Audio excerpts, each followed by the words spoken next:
bamuyita Walukagga. Walukagga Sokoje.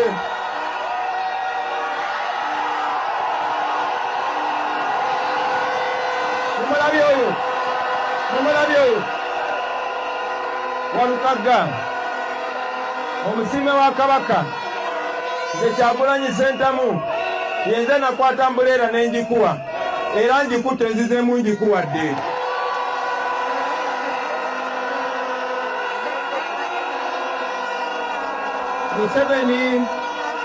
Museveni alowooza yagenda otulondera bakandideti naye tekijja kusoboka. Abannayuganda bamanyi kye baagala.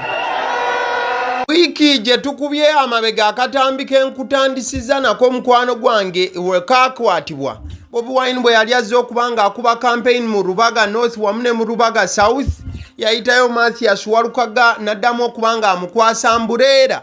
Ekikolwa ekyali kiraga nti bo ng'ekibiina ki National Unity Platform bakyayimiridde naye era nga baali balindiridde ebyaddala okuva ebyali eby'okuva mu kooti okulaba nga ekibiina kyongera okumubaakinga ku ky'omubaka wa Busiro East.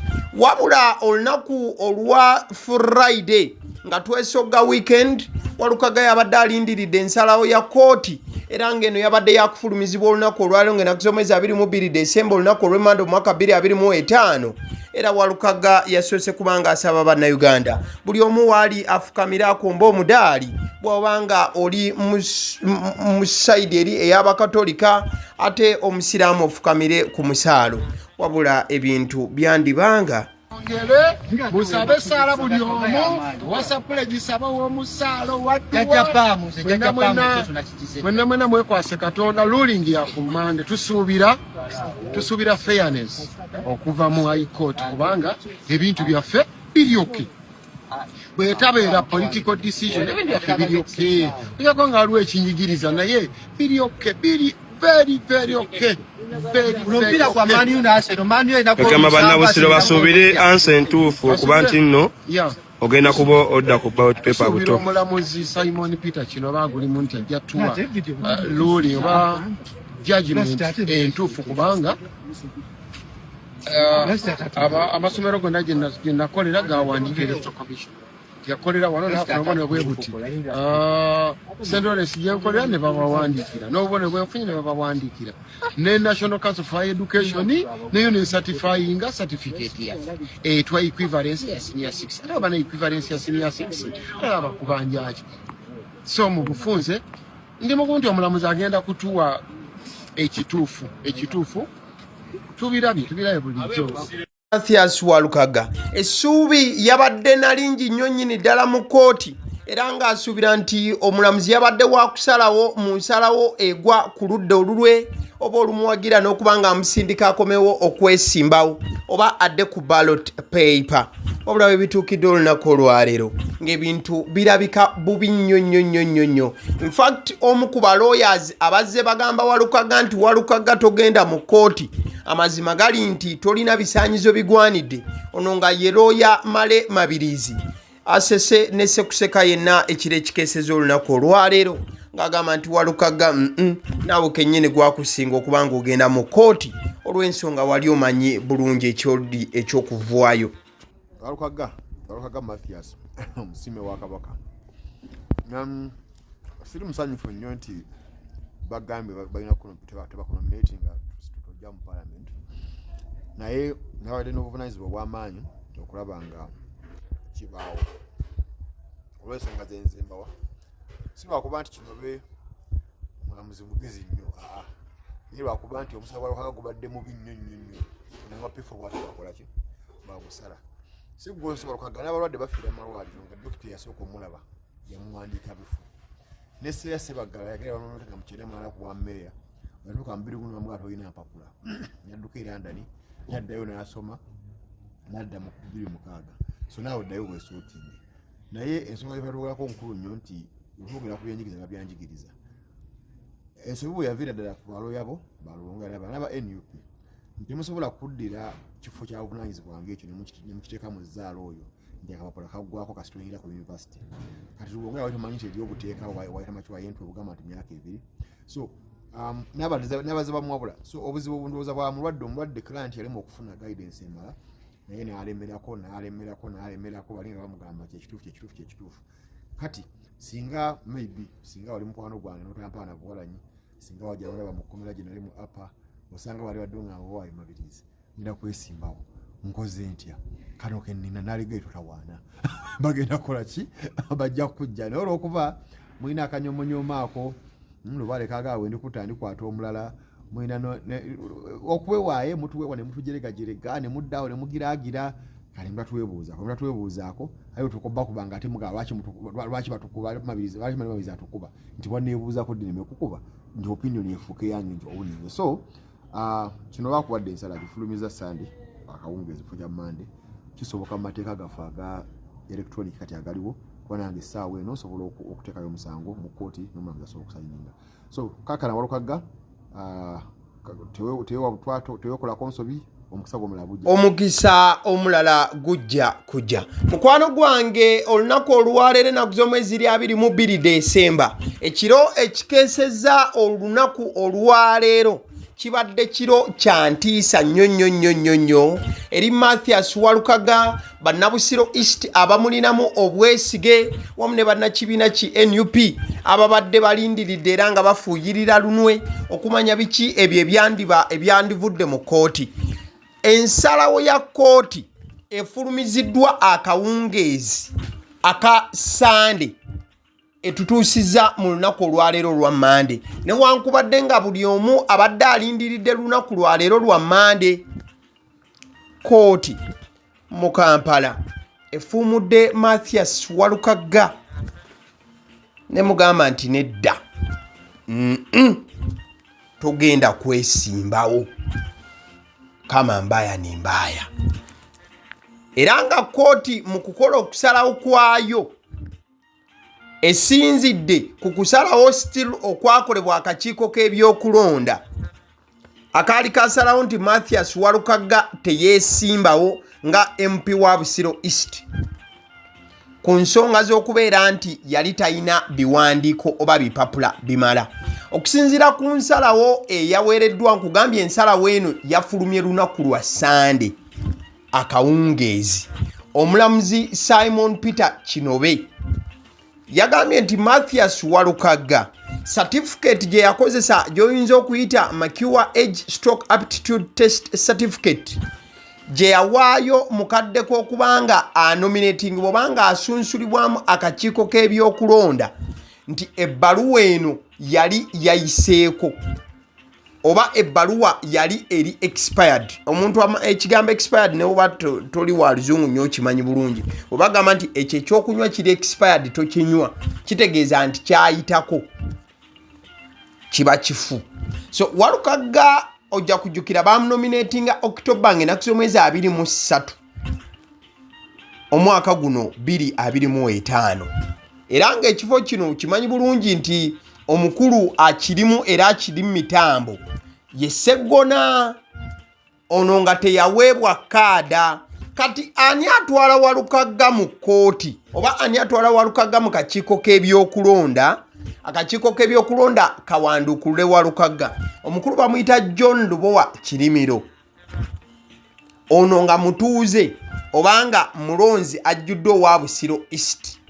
Yagenda nassaayo okwemulugunya kwe n'agamba nti meya wa Kyengera Town Council Mathias Walukagga yali talina mpapula za muzinzi zimusobozesa kubanga yeesimbawo kubwa MP.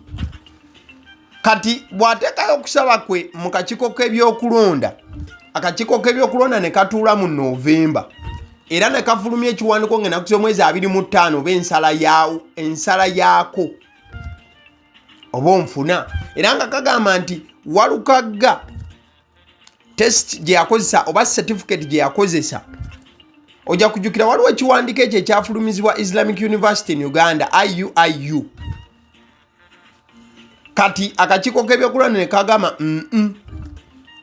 olupapula lwa Walukagga oba certificate eyo yali eggweddeko ng'ennaku z'omwezi 12 June 2025 era nti Walukagga ebbaluwa eyo gye yaleeta yali emaze emyezi 4 nga nfu obanga eweddeko. kati akakiiko k'ebyokulonda ekyo kyekeesigamako ne kakansolinga Walukagga, then Walukagga kwe kudduka kipayopayo mu kooti enkulu oba high court n'agamba nti akakiiko k'ebyokulonda kaali kakoze bubi oba kyekaali kakoze kyali tekigwanira. Olw'ensonga akakiiko k'ebyokulonda si keeko ebyenjigiriza oba National Council of Higher Education, ekitongole ekyo ekiyisaamu n'okukakasa obutuufu bw'empapula.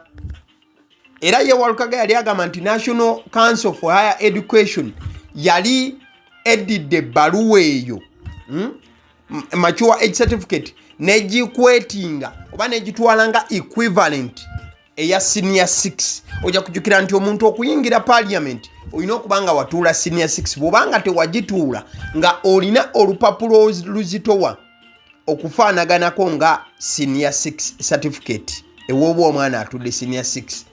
Kati Walukagga argument ye yali agamba nti National Council for Higher Education oba ekitongole ekyo ekitwala ebyenjigiriza ebya waggulu katukitwale bwettu kyali kikirizisiza ebbaluwa eno nti yali ddala erinamu omuzinzi. Era Walukagga yali yeesigamye ne ku bbaluwa gye yaleeta okuva mu University ya IUIU yaliko ennaku z'omwezi 11 Novemba 2025 eyali eraga nti ebbaluwa ye ey'amature age yali ekyali ntuufu era nga yamukkirizisa n'okubeera nga agenda ku St. Lawrence University mu mwaka gwa 2023 basobole okuba nga bamuwa atandika okusoma bachelor's degree mu public administration. Nabwe kityo ekyali kiraga oba Walukagga yali annyonnyola nti ddala yali agwanidde.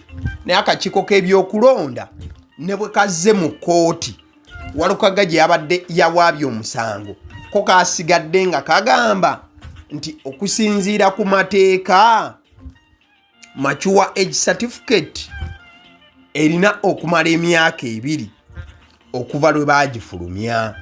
Nabwe kityo nti ebbaluwa ya Walukagga yali nfu oba yali eweddeko. Ebyo akakiiko k'ebyokulonda bye kawaddeyo nga defense mu musango Walukagga gwe yabadde awaabye. Then the Justice Kinobe agreed with the Electoral Commission and the second respondent. Omulamuzi nakkiriziganya n'akakiiko k'ebyokulonda wamu n'omuwaabi oli gwe nkunnyonnyodde John. Omulamuzi n'ajjawo kiri Walukagga kye yabadde yeesigamyeko nti National Council for Higher Education oba ekitwala ebyenjigiriza ebyawaggulu mu ggwanga kyali kimukakasiza. Omulamuzi n'agamba mu judgment y'omulamuzi yabadde agamba nti ayina wannyonnyola n'agamba nti the question before the Electoral Commission was whether the academic credentials presented by the petitioner were valid for purpose of nomination. The discussion revolved around the expiry of the same. From the above timeline, I note that the petitioner's only qualification had expired by nomination date, rendering both the certificate and NCHE equivalence invalid. Kati omulamuzi bwe yabadde asala ye yatunuulidde kya lupapula luli Walukagga lwe yaleeta olw'amature age n'agamba nti olupapula olwo lwali luweddeko. Era omulamuzi n'agamba nti wadde akakiiko k'ebyenjigiriza akaka waggulu aka NCHE wadde kaali kagamba nti equivalence ya Walukagga yali ntuufu, yo kooti yasazeewo n'egamba nti equivalence eno eri invalid. Ne kimaliriza nga Masayas Walukagga si wa kubeera ku ballot unless otherwise. Walukagga omulamuzi Kinobe agamba nti so ye ensalawo ya kooti ebadde erindiriddwa ebbanga lino lyonna. Ekifaananyi ky'olaba kifaananyi kya Bobi Wine wakati ye Mathias Walukagga ate ku ludda eno ye mukulu amanyiddwa nga Magoola. Gye buvuddeko Magoola yavaayo n'agamba nti ekibiina ki NUP kyali kimusabye anominatinge bw'amaliriza asirike olw'ensonga nti ng'ekibiina kyali tekirina bwesige bumala mu mpapula za Walukagga. Ebigambo ebyo byayogerebwa Magoola. Era Magoola olwe basooka okuba nga bajjayo Walukagga akakiiko k'ebyokulonda Magoola atandika okuba press conference ez'enjawulo n'agamba nti n'abakulu mu kibiina baali bamukoonyeeko ne bamusiinyaako ne bagamba nti tomanya bakuyimirira naye era nannyonnyola n'ekyokubeera nti ssaabawandiisi w'ekibiina yali tamwogerako newankubadde yali ayogera ku balala bonna. Kati ekibuuzo Magoola kati kekikakasiddwa kooti nti Walukagga tagenda kubeera ku ballot paper era tagenda kwesimbawo nga MP wa Busiro East. Magoola anaaweebwa oba kati ate ku screen boolaba be babiri Ssegona wamu ne Mathias Walukagga. Ssegona yataaweebwa kaada ya kibiina, Walukagga ye yaweebwa kaada y'ekibiina. Kati wakati nga okulonda okusunsulamu kwaggwa era nga maybe unless otherwise at the same time kyandiba ekizibu ennyo okuba nti essaawa zino NUP esobola okuteekawo omuntu ku kaadi, tekikyasoboka ekyo. Kati eyina abantu babiri abawanduka mu lwokaano olw'okuba baali tebaweereddwa kaadi wabula nga beesimbawo bwa nnamunigina. Magoola yeesimbawo ku bwa nnamunigina, akabonero ntebe.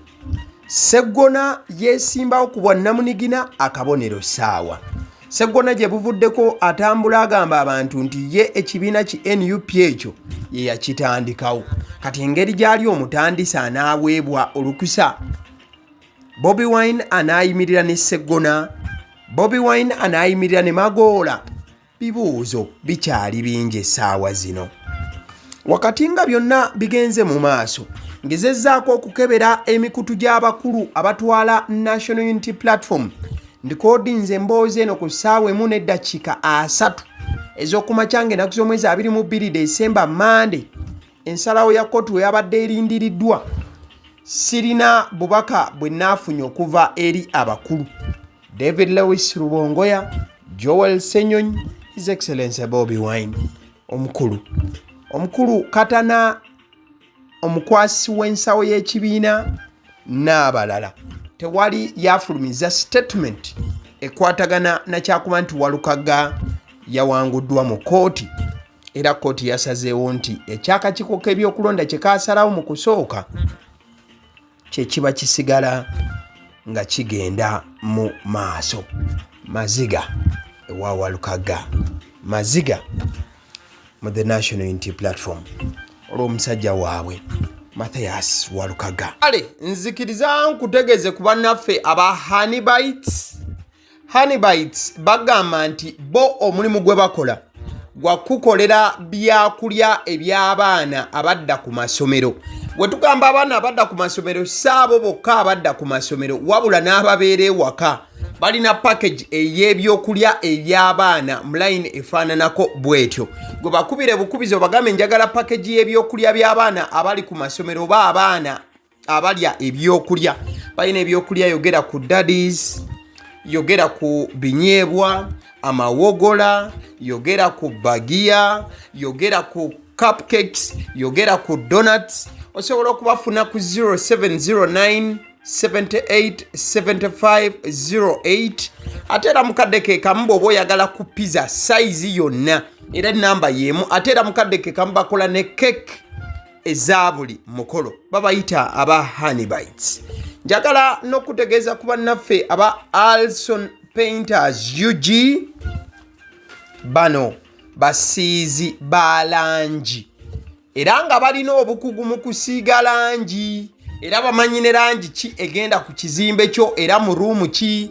Tebasobola kuddira langi yandigenze mu kisenge ate ne bagisiiga mu ddiiro ey'omu dining ne bagisiiga mu kinaabiro. Nedda, Alson Painters UG omulimu gw'okusiiga langi bagukugukira ddala. Basiiga ebizimbe okuviira ddala ku ruumu emu paka ku makalina n'amakalina. Gwe bakubire bukubizo bagambe nti Alson Painters UG namaliriza okuzimba ekizimbe kyange. In fact ne bw'oba olina ekizimbe nga kikadde nga olaba langi yaakyo efaanana si bulungi, Alson Painters UG bazze kugonjoola nsonga eno. Bakubire ku 0705 193636 be bannaffe aba Alson Painters UG. Aba Sedi Omusunsuzi lyerinnya eryange yenze Abasiddi Omusunsuzi, yenze atuula emabega w'omuzindaalo buli lunaku era ly'eddoboozi ly'owuliriza ku mukutu guno Abasiddi Omusunsuzi ly'eddoboozi eryo, era ng'omukutu kwoli gwe guno ogwagaliwo. Nagamba nti information yonna gy'olaba ku channel eno tetugattamu kintu kyonna ate tewali kye tutoolamu. Information nga bw'eba eyingiddewo ffe bwe tugikwata ne tugikuwa, kati gwe omulabi n'osalawo ki eky'okukozesa information eyo. Kati ky'ogenda okukola mukwano gwange bw'oba omaliriza okulaba vidiyo eno, likinga, commentinga ki ky'olowooza, mukadde ke kamu subscribinga bw'oba nga omukutu guno oli mupya, ate era mukadde ke kamu sharingira mikwano gyo girabe vidiyo eno ate ne videos endala ku mukutu guno. Agaliwo YouTube channel, mwebale kutulaba.